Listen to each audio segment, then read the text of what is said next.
ધોરાજી એટલે કે Jetpur bypass road ઉપર એક હત્યાનો બનાવ બન્યો છે યુવાનને. આ યુવાન કોણ હતો, તેના હત્યારા કોણ હતા અને તેનો ઇન્ટેન્સ શું હતો અને ક્યારે હત્યા થઈ હતી?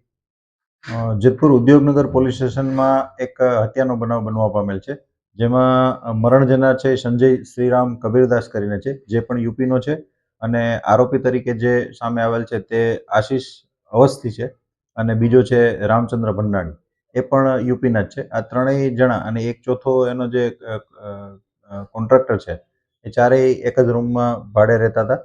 કોન્ટ્રાક્ટર 14 તારીખે સુરત મુકામે ગયેલ હતો, અને આ ત્રણ જણા જ્યારે રૂમમાં હતા ત્યારે મરણ જનાર અને આશીષ અવસ્થી વચ્ચે બોલાચાલી થતા એ બંનેને રકઝક થયેલ હતી, અને રકઝક બાદ આશીષ અવસ્થીએ તેમને ચાકુના ઘા મારી અને સંજય કબીરદાસને મોતને ઘાટ ઉતારેલ છે.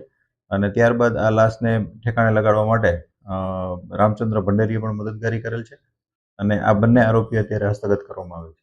હત્યામાં સર એક જ છે કે મદદગારીમાં બીજા વ્યક્તિ? હત્યામાં અત્યારે હાલ પૂરતા જે બે આરોપી છે એ ડિટેન કરવામાં આવેલ છે, અને વધુ પૂછપરછ પણ ચાલુ છે. વધારે કોઈ સંદિગ્ધ જણાશે તો એમને પણ ડિટેન કરવામાં આવશે. આ બનાવનું કારણ એવું છે કે જે મરણ જનાર છે એ 200 રૂપિયા આશીષ અવસ્થી પાસેથી પહેલા લીધેલ હતા, અને આશીષ અવસ્થી પાછું એમની પાસે માંગતા હોય અને ત્યારે એમની પાસે પૈસા ન હોય, એક વસ્તુ એ હતી. અને બીજી, આશીષ અવસ્થીના મધર વિશે જે મરણ જનાર છે એ અપશબ્દો બોલતો હતો, એટલે એમને લાગી આવતા એમણે આ બનાવને અંજામ આપેલ છે. શેના વડે હત્યા કરવામાં આવી ને હત્યા જો મકાન ઉપર અને જ્યાં રહેઠાણ ઉપર કરવામાં આવી તો મૃતદેહ અલગ જગ્યાએ ફેંકવામાં આવ્યો તો કઈ વાહનનો ઉપયોગ કરવામાં આવ્યો તો એવું કોઈ પૂછપરછમાં સામે?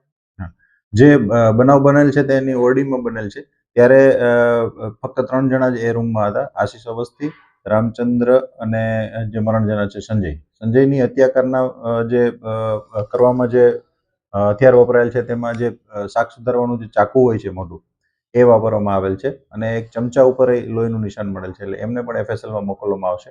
હત્યા નિપજાવ્યા બાદ રાત્રે આ બંને જણા છે એક મોટરસાયકલનો ઉપયોગ કરી અને અન્ય જગ્યાએ જે જૂનું મનીષા કારખાનું છે તેમની જે દિવાલ છે એમની પાછળ અવાવરૂ જગ્યા છે, ત્યાં આ લોકો ડેડ બોડીને નાખી આવ્યા હતા.